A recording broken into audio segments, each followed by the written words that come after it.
guys, 7 tricks with balls here with a little bit of a special video today. As you guys may or may not already know, I've never seen a vagina before. And because of that, I've kept meticulous notes over card tricks that I've come up with over the years. Now, this is just a small sample of notebooks that I've made over the years in regards to magic tricks and having clear documentation over the tricks that I've thought up. So today, I thought what I'd do is that I'd reach into the annals, into the anals of one of these notebooks and pull out some of a little bit of an incomplete idea for you guys to munch on. A dingleberry, if you would, of magic where you guys could come up with your own exciting ideas. But I'll give you the skeleton.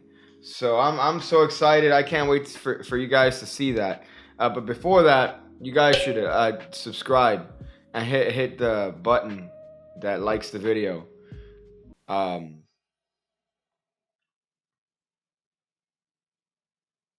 So for this trick, we're going to be using these Inspire playing cards to hopefully inspire you to live a better life and not take up the dark arts. And the deck is an ordinary one. It's not a deck that's gimmicked in any sort of way. And you could even shuffle it for your participant as to eliminate any sort of notion that it's a deck of cards of the special TV magic trick variety. You tell the spectator that they're going to use this deck to concoct a little bit of an imagination experiment. Could you say imagination experiment?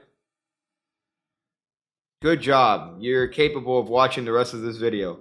So you tell the spectator that for them to take the cards in their hands, and you tell them to put their other hand on top of it to simulate a sandwich where the card is the meat and their hands are the buns of said sandwich. So you tell the spectator to imagine this sort of thing. I'm just trying to find the focus point. There it is. Good job, Cannon. So now you tell the spectator in their head to name any 4 of a kind they want, such as a king, a queen, whatever 4 of a kind they want, to name it out loud. And of course, let's say the spectator says, oh, the 6s. And you go, that's very satanic. And you grab the spectator's hand and you go, Harvey Weinstein, or whatever word is relevant during the time you watch this video. But of course, the spectator now takes the cards and spreads it in their hands, and they find that the aces have now magically turned face up. There was no indication of any face-up cards in the deck. Of course, at this point, the spectator is going to say, but I said the 6s. I said the 6s. And you said, you didn't say the aces? No, you said the 6s? And the spectator is going to say, yeah, I said the 6. I don't know why you would produce the aces when I clearly said the 6s. And you go, all right, well, that's fine. We'll use the aces for this next trick then. And you proceed with your favorite 4-ace trick. Might I recommend the Twisting the Aces from this channel that you could find linked in the description below. It's a wonderful trick. If you guys haven't seen it, you should totally check it out. It's let's see if I could do it here. You tell the spectator that the cards have ink on them that's lighter than the other. So for example, the heart is a lot lighter than the spade, right? So if you shake the cards, you can actually cause the ink to turn over in the card. See, like that's the first one, right? Like here's the next one. You see now the clubs turns face down. How crazy is that? Of course, if you give it another shake, this time it's the heart, because the diamond turned face down. But here's a problem: the spade is the heaviest. So even if we give that fat fuck a shake, you see it doesn't turn face up. Even if we were to shake it really hard, you see what happens is that the other cards turn face up, but the spade, the really fat Weight Watchers human garbage, still stays face down. You could do that. That's on the channel. But let's explain the ace trick. Let's explain the ace trick. So for this, what you're gonna do is that you're gonna take your favorite 4 aces of any deck of playing cards, and you're gonna insert them face up, second from the bottom of the deck. So you see the setup here. We have the aces face up right there, second from the bottom of the deck. So you have a face up card, the 4 aces, and then the rest of the deck. So you're gonna put this inside of the card box. You're gonna put that in your pocket. Well, at this point, you hope that the spectator says, boy, I would love to see a card trick at this point. There's nothing I would love now than to see a card trick. And you go, what? Oh man, I do card tricks. Look, I could prove it to you. and you take out your deck, and here we go. So you take out the cards, very careful not to accidentally spread them and prematurely show your setup. But you could push off a block. You see you're pushing off a block and still show the face-up cards pretty easily. You see that? I'm using my thumb to push off a block of cards, which allows me to spread and show the deck to be free of guile and an ordinary deck. When I turn it face down, I could spread the cards. Of course, not spreading too far, because then that ruins the trick. You see that? That ruins the trick. So you spread the cards, and at this point, you could even do an overhand shuffle like this.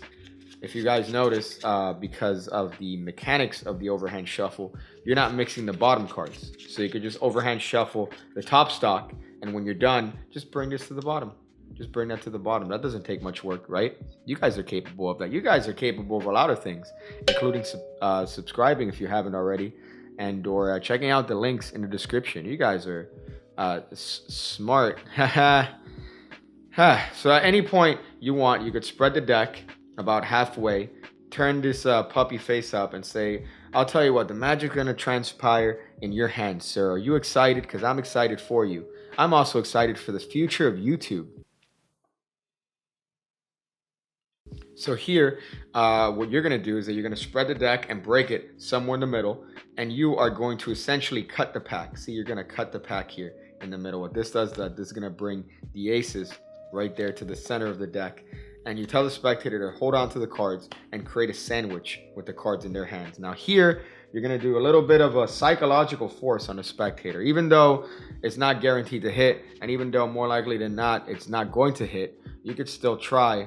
And if it doesn't work, you just end it with that little bit of a gag. You end it with that joke. See, I could have ended and shown you guys the performance of this trick to end with the appropriate ending and say, oh, you said the aces, sir? Well, that's interesting. Spread the deck. And the aces are face up in the deck. But no, I chose to show you guys what happens more often than not, which is they don't get the aces.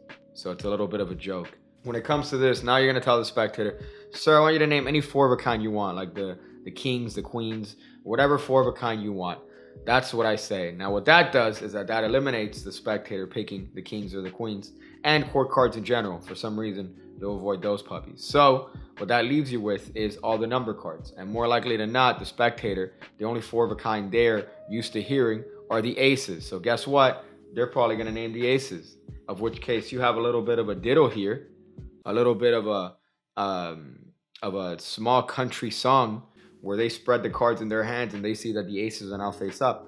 And you consider yourself a magical god, but you're going to have to fight Jabrizi for that title. But now, if the spectator doesn't happen to name the four aces, what do? Well, you make a joke out of it. You just say, oh, you didn't name the aces?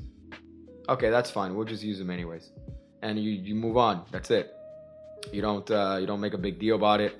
You don't stress it out. You just make a joke about it. You make an unfunny joke because it's not really that funny. But to me, it's quite hysterical that the spectators have a request like, oh, the fives, and when they spread the cards, they're the aces.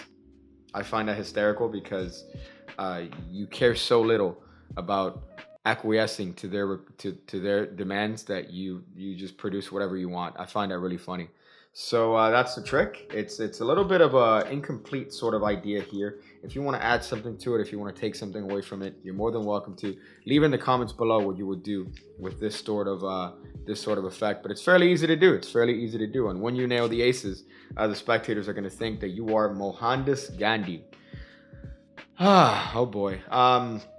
Do all the things that people do with videos, guys. You guys misunderestimate how much it helps when it comes to the whole YouTube game, right? Trying to be hip on the YouTube scene here.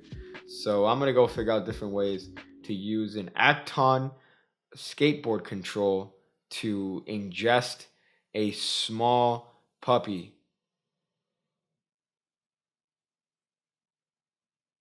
Which, by the way, is going to be extremely difficult because Acton makes apparently products that are pieces of human garbage. If you noticed, I've had to add a cable and affix a battery because the remote fell apart. So to use this to try to ingest a puppy would be very difficult, a very difficult endeavor because I could barely use this as a skateboard remote control. So yeah.